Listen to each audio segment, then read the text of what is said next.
সবাইকে স্বাগত জানিয়ে আজকের ভিডিওটি শুরু করলাম। তো আজকে আমি দেখো 3টে টমেটো নিয়েছি।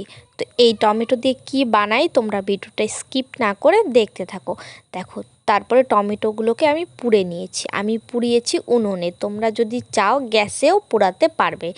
তারপরে এই ছালটাকে তো ফেলে দিতে হবে, কালো কালো এটা তো খাওয়া যাবে না। তো জলে আমি এই ছালটাকে তুলে নেব, কারণ প্রচুর গরম। তো জলে দিয়েছি ছালটা, এভাবে তুলতেও আমার সুবিধা হচ্ছে। দেখো কত সুন্দর উঠেও যাচ্ছে। তো দেখো এইভাবে 3টে টমেটো আমার ছাল তোলা হয়ে গেছে। তারপরে শিলপাটার মধ্যে রেখে দিয়েছি, কারণ এটাকে বাটবো।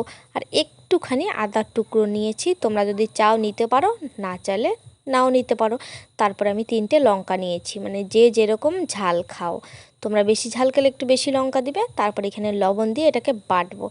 দেখো, আমি এত কষ্ট করে ভিডিও বানাই, এক হাত দিয়ে ফোন ধরছি আর এক হাত দিয়ে শিলপাটা ধরেছি। তো এভাবে তো বাটতেও পারবো না আর ভিডিও করতে পারবো না। তো ক্যামেরা অফ করে আমি বেটে নিয়েছি। দেখো আমার বাটা হয়ে গেছে।